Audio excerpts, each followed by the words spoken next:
बहुत ही घटना।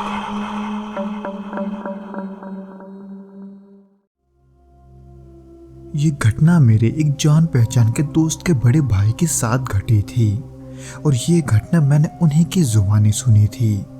एक ऐसी घटना जिसके होने का कारण उन्हें आज भी नहीं पता चला। तो चलिए बिना किसी देरी के इस भौतिक घटना को शुरू करते हैं। लेकिन दोस्तों, इससे पहले कि हम इस वीडियो में आगे बढ़ें, आप प्लीज इस चैनल को सब्सक्राइब करके इसे अपने दोस्तों के साथ शेयर जरूर करना, क्योंकि हम ऐसे वीडियोस हर शाम 6 बजे आपके लिए लाते रहते हैं। ये बात है साल 2011 की।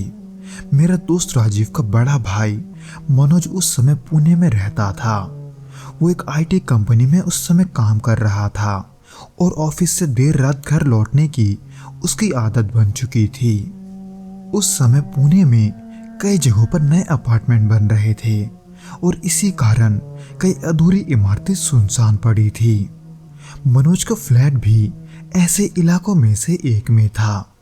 उसका फ्लैट वडगांव बुजुर्ग इलाके में था और वहां से ऑफिस आने जाने का सबसे छोटा रास्ता एक सुनसान और अधूरी बनी हुई इमारत के पास से होकर जाता था। इसीलिए मनोज ज्यादातर उसी रास्ते से आया जाया करता था। एक रात वो ऑफिस से करीब 11:30 बजे घर लौट रहा था। उस दौरान बाहर ठंडी हवा चल रही थी और सड़कें एकदम सुनसान थी। जब वो अधूरी बिल्डिंग के पास पहुंचा तो उसने अचानक देखा कि सड़क के किनारे कोई बैठा है। पहले तो उसे लगा कि वो कोई मजदूर होगा, लेकिन जब उसकी बाइक करीब पहुंची तो उसने देखा कि वो कोई मजदूर नहीं बल्कि एक औरत है। लंबे बाल, हल्के मैले कपड़े और वो सिर झुकाए हुए बैठी थी। पर मनोज ने उस पर ज्यादा ध्यान नहीं दिया और चुपचाप आगे बढ़ गया। लेकिन जैसे बाइक आगे निकली वैसे ही उसे ऐसा लगा जैसे किसी ने उसका नाम धीरे से पुकारा है। उस आवाज को सुनते ही वो पीछे मुड़ा, पर जब उसने देखा कि उसके पीछे कोई नहीं है, उसके रोंगटे खड़े हो गए। कुछ सेकंड्स के लिए उसे लगा कि शायद ये उसका भ्रम था, लेकिन जैसे उसने बाइक को आगे बढ़ाया उसे शीशे में हल्की सी परछाई दिखी जिसमें कोई उसके पीछे बैठा हुआ था। पर ना तो उसे इस बात का एहसास था और ना ही उसे ऐसा महसूस हो रहा था कि कोई उसके पीछे बैठा है। पर फिर भी पीछे किसी को बैठा देखकर झटके से उसने बाइक को रोक दी और पीछे मुड़कर देखने लगा, लेकिन इस बार भी वहां कोई नहीं था। ये देखकर उसकी सांसें तेज हो गई। वो अब बस खुद को यही समझाने की कोशिश कर रहा था कि शायद वो सब उसकी थकान का नतीजा है, जिसको सोचते हुए वो फिर सीधे अपने घर चला गया। लेकिन घर पहुंचकर जब वो सोने गया तब उसे अपने कमरे में कुछ अजीब सा महसूस हुआ। उसके कमरे का बल्ब हल्का हल्का टिमटिमा रहा था और ऐसा लग रहा था जैसे कोई दरवाजे के पास खड़ा है। हालांकि जब उसने घर के चारों तरफ देखा तो उसे वहां कोई नहीं मिला, जबकि वो एहसास बड़ा ही अजीब सा था। उसके ठीक अगली रात फिर वही हुआ। जब वो उसी रास्ते से घर लौट रहा था तो फिर से उसे वहीं पर वो औरत सड़क के किनारे बैठी मिली, पर इस बार उसका चेहरा थोड़ा ऊपर उठा हुआ था और उसकी आंखें वो मनोज को ही देख रही थी।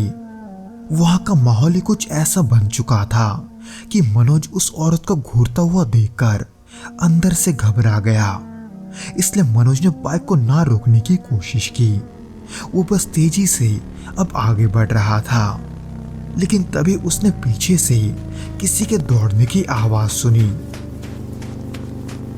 यानी कि उस सुनसान सड़क पर कोई उसके बाइक के पीछे पीछे दौड़ रहा था, जो कि बहुत ही अजीब था, क्योंकि इतना तेज दौड़ना किसी साधारण इंसान के बस का बात नहीं था।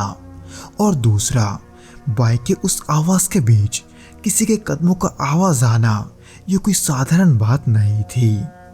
हालांकि ये मनोज को वहम भी हो सकता था, लेकिन उसने बाइक को रोककर यह देखने का जोखिम नहीं लिया कि वो सच है या उसका वहम, बल्कि उसने तब तक बाइक नहीं रोकी जब तक वो घर नहीं पहुंच गया, जो कि पिछले रात के मुकाबले शांति भरा था।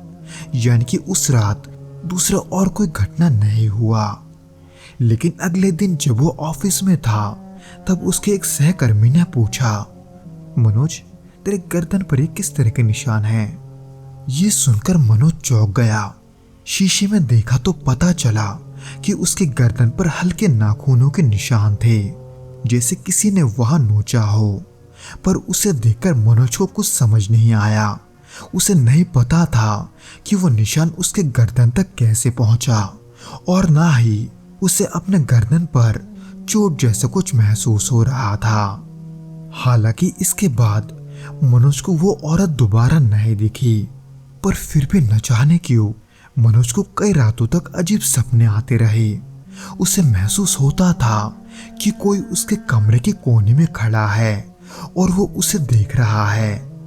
कभी कभी आधी रात को झटके से उसकी नींद खुल जाती, तो कभी कभी उसे दरवाजे पर हल्की खटखट की आवाज सुनाई देती। हालांकि ऐसा हमेशा नहीं होता था, लेकिन जब भी होता उसके साथ ये बार बार होता, ऐसे मानो कि वो औरत उसके नजदीक ही हो। इसलिए ये सब सोचकर मनोज अक्सर रात को अकेले रहने से डरने लगा। उसे इस बात का डर था कि दरवाजे के उस खटखट के बंद होते ही कोई उसके कमरे में आ जाएगा। आखिर में वो इन सब से इतना डरने लगा था कि उसने रात को वो शॉर्टकट लेना ही बंद कर दिया जहां से वो घर लौटता था। पर खुशकिस्मती से उसके इसी डर ने उसे बचा लिया, क्योंकि उस रास्ते को छोड़ने के बाद से वो सभी घटनाएं धीरे धीरे कम होने लगी।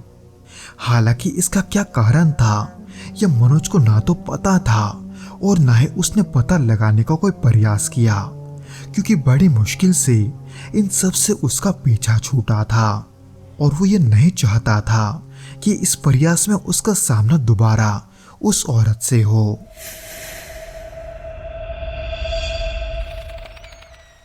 तो दोस्तों, ये तो था वो घटना जो कि मनोज के साथ घटा था।